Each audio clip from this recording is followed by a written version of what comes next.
Welcome to the next episode of The Den. I'm here with the Wes Denny. That's right, yeah. Yeah. Yeah, you Woo! all know him, right? Woo! Okay, so, real quick, we did an episode just a minute ago, and you can go back and watch it, and it is about how to get your license. And obviously, there's going to be a more in-depth one that we're also going to be dropping as well that's like, you start at this point, and then you go basically step by step. So there's a lot of things that you can do with your license, which is awesome. You know, you have the freedom, the flexibility. You can go out on the boat and work on the boat, ignore your friends on the boat. You know, you can do all that sort of stuff. But one of the big things is you mentioned longevity. This is a job that you don't really have to retire from. Like, as long as you're in a wheelchair that can move through a house, or you can get your walker out and you can keep going, you can still be selling. But how much of this is actually a sales project? Like, let's say I'm horrible at sales. I can't get you to buy coffee at a coffee shop. You know, is this going to be like, Wes, this house is perfect for you? Or is it very much the buyer that walks in and they're like, I hate this house, let's go to the next one? You know, tell us a little bit about that. So when you go into a house and you have a buyer, the biggest thing in residential is emotion. So you really, if the buyer's not emotionally attached to the house, he's not gonna even budge on. You can't force him to buy it. So there's a lot of agents that are like, dude, you need to buy it. Yeah. And there's a lot of buyer's remorse sometimes when you have that sale and they come back and try to sue your agency, your brokerage, and because, hey, you sold me a house that didn't fit or didn't work for me. Mm-hmm. Well, and that's a big thing. I mean, it's not a small project either. You know, you look at some houses. No, it's a big sale. They start at, you know, well over someone's salary half the time, so, and upwards. So with that, like, how likely, like, let's just say I work under a small agency firm. Like, what happens if they do sue me? Is there insurance on that? Is it coming out of, like, my paychecks over the next several years to pay off that debt? Am I, like, barred from that like Remax or, you know, those people? Like, what are we looking at with that? That's why that's why you're actually put underneath a brokerage, and so that you're covered for that. So you actually get insurance. Your broker has insurance for you. Sometimes they make you pay for it, but it's called errors and omissions insurance. So some people do like a per transaction fee. Sometimes you have to pay it your first commission every time you your anniversary, I guess. Every time when you come in to the brokerage, that's your anniversary. So sometimes you have to pay that yearly, sometimes it's monthly, it's different, and sometimes the broker even pays it for you. So that gives me, like, flexibility to sell you a crappy house, basically? No, not necessarily. No, not at all. But it covers you on a lot of different areas with. And so if somebody does come to sue you, you don't try to don't try to sell something or do something wrong illegally. I really want to mess you up for, like, the rest of your life. Yeah. Right. Yeah. So just if you do something wrong that you, hey, like, I didn't understand, or hey, I thought this house worked perfectly for you, and then they come back and sue you. I mean, there's a lot of different things that, you know, I'm not an attorney. Yep. Yeah. I'm not anywhere near an attorney's, like, education and experience. So talk to an attorney about that. So So do I have, like, a 30 days return policy, you know, show my receipt or something like that? Is that an option here, or is that, like, you know, once you've signed the papers on the dotted line, that house is yours, you're now owner of it, now you're reliable for everything that happens at that property and stuff? Right. And when you go through a home, when your buyer puts the offer in and they have the inspection, they have the disclosures that say, hey, this house has this is the problem, but I'm disclosing it to you as a seller to the buyer and the buyer's agent. And with that, at the very end, you actually have like 3 days from the closing or whatever to look at the financials, the loan documents, to be able to say, hey, I can afford this, I like the numbers, and then you can get out if you really wanted to. But you also have 48 hours before, typically it's 48 hours, to go through the home and say, yeah, nothing has like changed or no holes in the walls or whatever.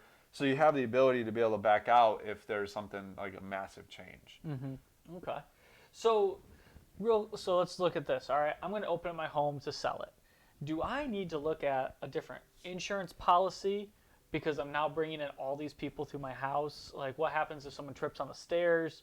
You know, this house is a little older, so it's got really skinny stairs. You know, so sometimes you trip on them. And or what happens if someone's like walking down the stairs and they just like collapse? Is that on my homeowner's policy? Is there because I'm selling it, there's like this window of like, hey, I've got insurance on coverage on things that, you know, what if I'm selling a multi-million-dollar house and you come in and just gouge my like custom woodwork on the walls or whatever? Mm-hmm. Well, that's actually two different questions because you have the liability of the house, like if the house causes the problem, and then you actually have, hey, the agent is watching you pretty much beat up the house. Mm-hmm. So during that time, the agent is responsible for that buyer going through, and obviously it's responsibility of making sure he's not doing anything wrong and beating up and like tearing up the house. This is my girlfriend's ex's house. I'm going to start like attacking it. It up. Yeah. No, so I'm not sure on the homeowner's policy, actually. That's a really good question. Okay. I'll have to check out that. No problem. I'll just ask all the questions off. But, we don't prepare at all for this. I just tell them what I'm going to ask. It's like, hey, we're going to talk about this today. Tell them right now. Yeah, exactly. Tell me right it's now. On the spot, folks. This is the real Rest Denny right here. All right, so does that, like, let's say you take someone through their house and they're all of a sudden just like, I hate this person, and I only went into their house to destroy them. Like, you know, like you have a beef or grudge with the person or something like that, you know. So like if you have a... So like my ex... If your ex or whatever lists their house and you ask a buyer's agent or something, hey, can you take me through my ex's house, but don't disclose, hey, it's my ex. Exactly. And start beating up the house. Yeah, I've never had that happen before. Okay, well, that's good. So I don't know. Hopefully it doesn't happen to you either. My goodness. I mean, like good and bad at the same time. Like, I don't know if that would cover under heirs or if that'd be good, like... Good, bad, ugly, and ugliest. Yeah. All right. Well, so hopefully just check with them before, I guess. So... I was expecting an answer, so I was going to have something to go off of. So let's say you're going through the house and you find something that's extremely bad. Like, what are things that I as a seller should look for, I as a buyer should look for, even as the agents? Like, what should we be pointing out? Like, you know, hey, the floor's lipped over here or built up or something, or like, hey, that stair does not look safe, or the water heater and stuff like that. The biggest thing is making sure the house is safe and structurally sound. I mean, you're not a contractor unless you were a contractor and got your license. Like you, huh? But no, if you have your contractor's license, that's a different story. You can tell them about it. But my job is to be able to notice stuff. Mm-hmm. And so I'll go in. They might be looking at the appeasement of the style, the color of the walls. My eyes are going towards the walls, the ceilings, you know, looking for cracks, and looking for bows in the floor, and like you said, the bubbles in the floor because it might be water damage. So you're looking at spots on the ceiling, different things, and then in the basement you can easily see if there's water there's water that's been in there in the past. For sure. So going into like looking at that stuff, is it like, okay, this is a might need to be fixed, this is a you have to fix it, this is a unsafe, like obviously water and black mold can lead to issues for certain things like that, and makes the house unusable and stuff. Now, Yeah. in theory, the inspector should have found that as well. But is it like, hey, if there's black mold in your house, then your house is not sellable, or your house is like drastically reduced in price? Yeah. Yeah. So when you go into a house that's terrible and black mold, cracks everywhere, water damage, and the price is going to be what it is. And if it's like 20 grand when it should be when it's like, nice and renovated and whatever without all those damages, it could be 100,000 or 80, whatever. And yeah, the prices definitely, I guess, show that. And that's why a lot of these houses that are drastically reduced in price are bought by contractors and flippers because they have the access, they have the ability to be able to go in there and fix those problems and make a lot of money. Yeah. So let's say I get into and I look at the appliances. Like, should I assume that the appliances are staying or going? Like, how does that work? I mean, maybe they have a really nice fridge and they can't get it out their door. Right. Well, sometimes that, like, something that's on the contract, I guess, long story short, yes, it's on the contract. So if it's not on the contract, they can take anything that's not. Oh, okay. So there's fixtures and fixtures. Yeah. And so I can take the lights out of the living room. No. No. Okay. That's a fixture. I can't take the fixtures. Okay. No. So fixtures stay. Something that's like Outlets movable, that's not like bolted to the wall. Okay. That's plugged in the wall. Yeah, that's an appliance, right? Okay, so that can go. You can take that unless it's in the contract. So like hot tubs and decks and stuff like that. Well, the decks are they're kind of attached. Yeah. It's a mobile deck, Who knows? Yeah, let's fold it down. Let's go home. I feel like my roommate probably would have built one of those. Like, oh yeah, just folds and put it in the trailer. So. Or put wheels on it. Hey, that's what I would have done. So we could take it places. But, go up to someone's house. Hey, you don't have a deck. Here, we got our own deck that we can just put on the side of your house.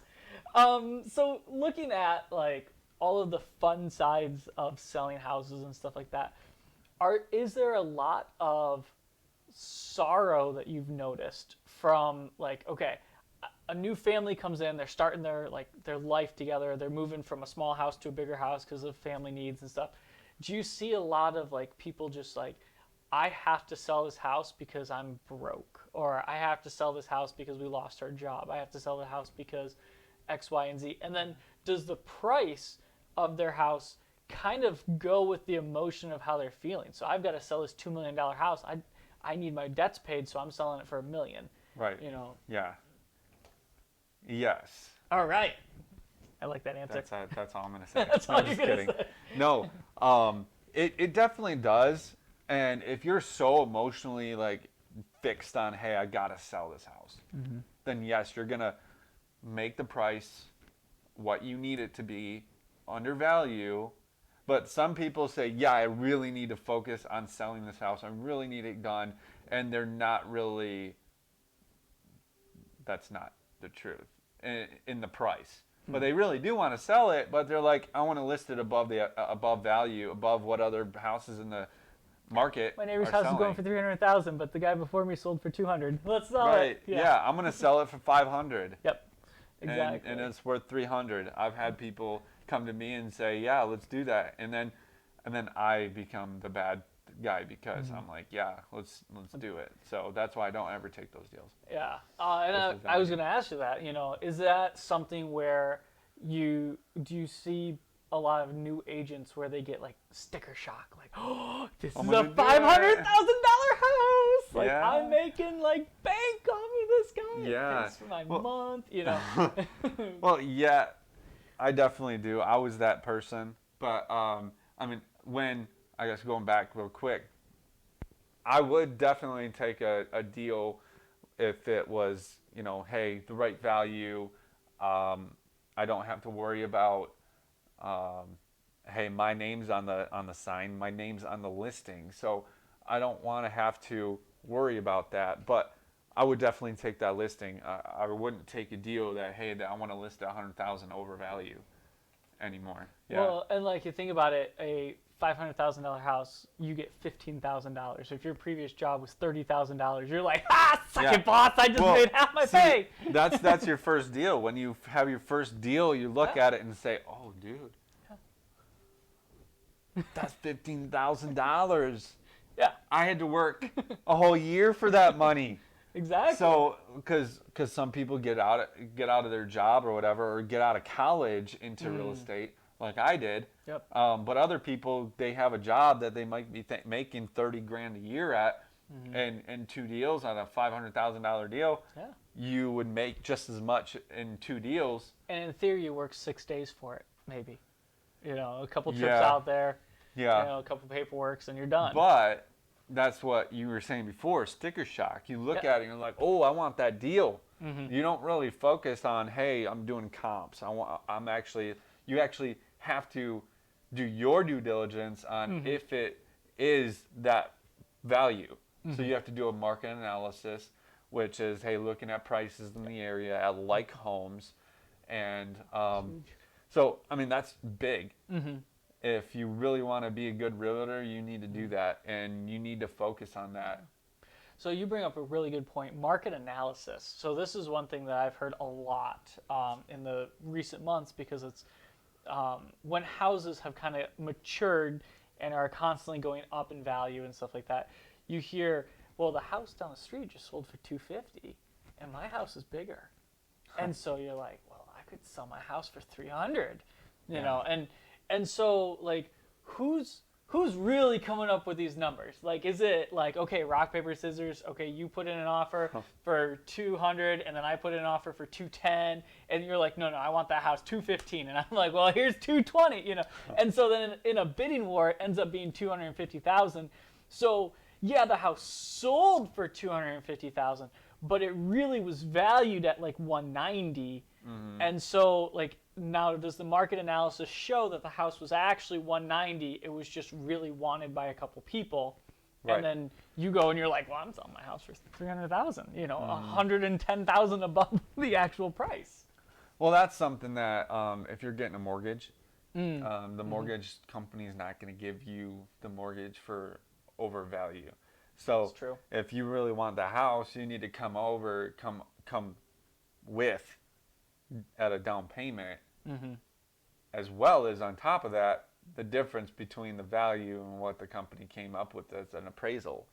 But the agents are spending long hours to be able to spend on like doing a market analysis, looking at the area and looking at the comps, the like area, the like houses.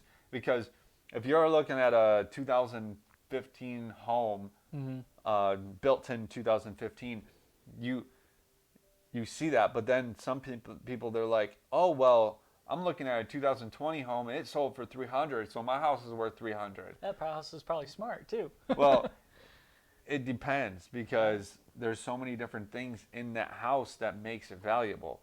So if that newer house doesn't have all the amenities and stuff inside the home, like if it has 4 bedrooms instead of 3, or 3 bedrooms instead of 4, there's different things that go in it, and vaulted ceilings, or a walkout basement, or finished basement, or how many showers you have, you know, how many half baths versus full baths do you have? Right. That's always a big kicker, especially if you have a house full of girls. I had sisters growing up.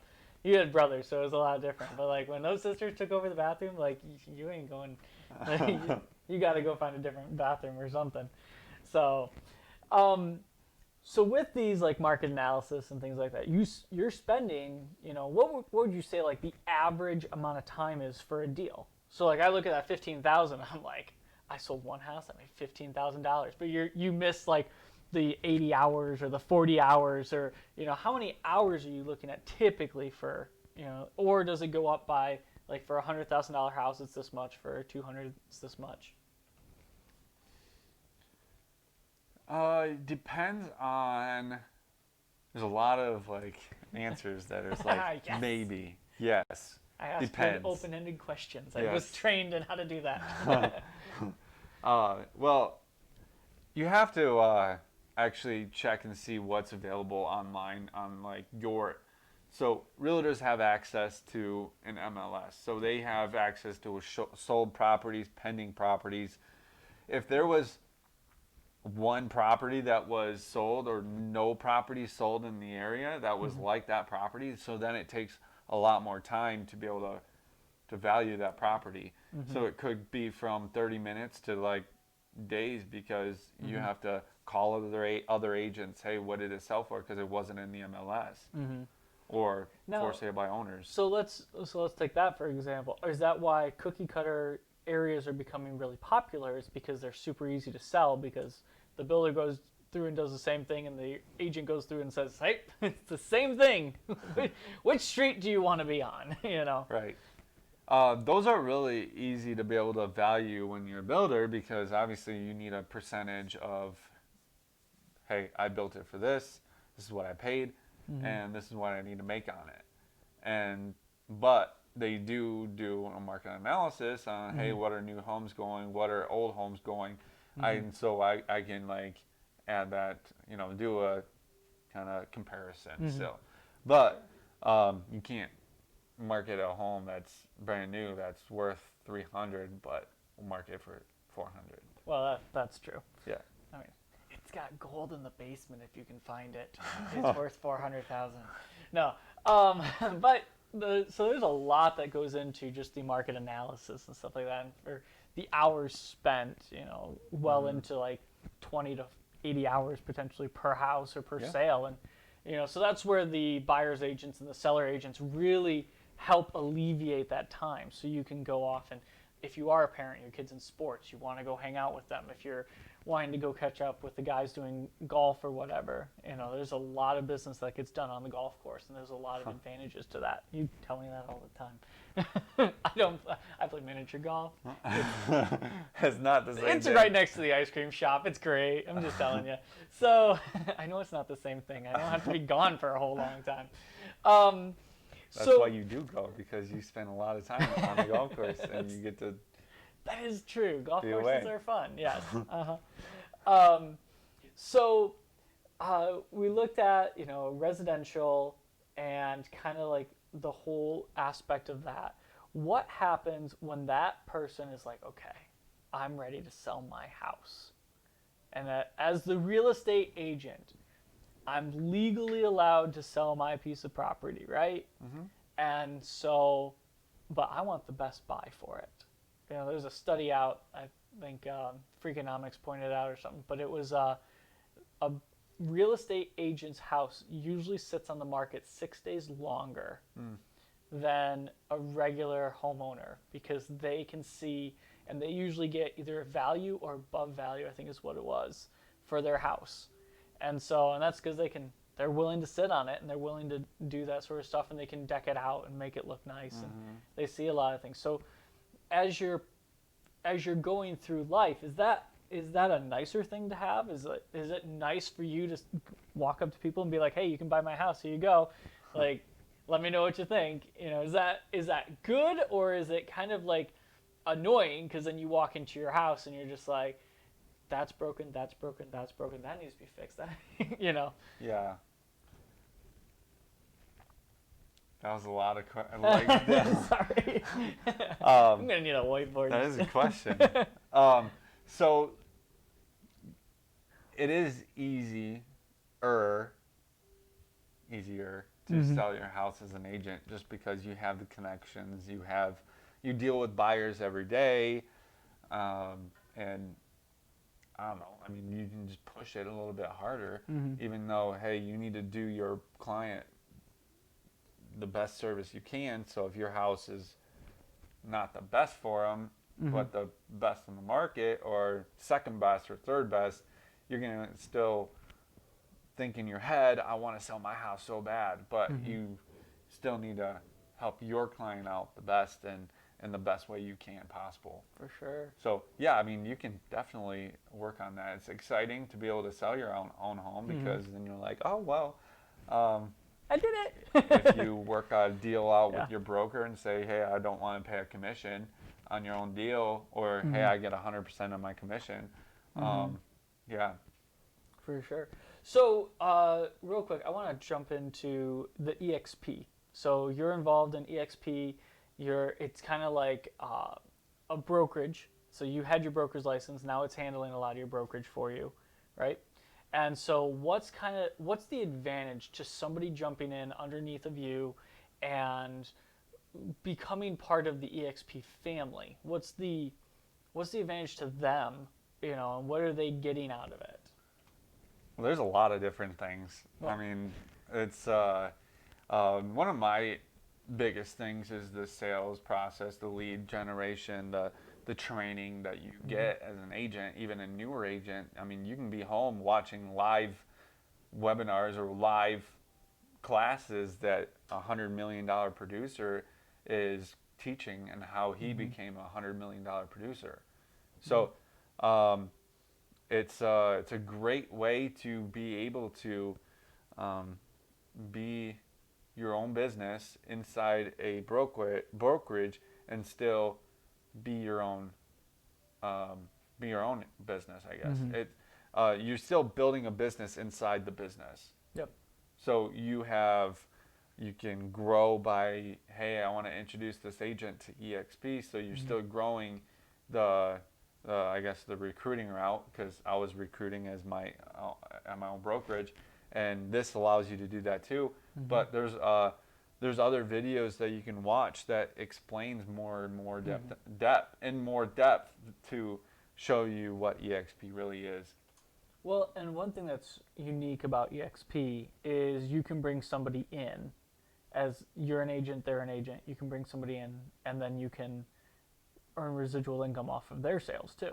Yeah. So it's a major benefit if you want to grow your own business but not become a broker and not get all that stress. The big thing is if you're listening to this and watching it, I mean, it's there's a lot of great things about EXP, but I can't tell you.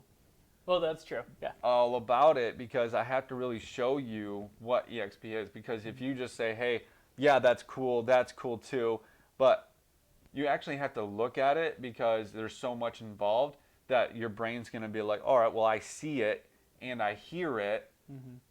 Now I understand, or now I have questions. Before, if you're just listening, there's a lot of people that are like, well, explain it over the phone. No. It is a tough one to learn over the phone. You can't do that, and it's not the right way to be able to grow. True. So that's why we'll being reserved right now, because it's hard to be able to explain what it. And we can go into like either a live call or something where we can have people participate and stuff like that. And that'd be, and if you want to, I mean, comment below or reach out. Comment. Sure. Yeah. All right. So that was a very intense questionnaire for you. I threw some very good curveballs at you. So that's my job as the host, is to pick his brain a lot, and I think we did that today. So, all right, well, hey, this has been The Den. This is The Wes Denny. I'm your host, Josh, and we want to say thank you so much for hanging out with us, and we will see you on our next episode. Thank you.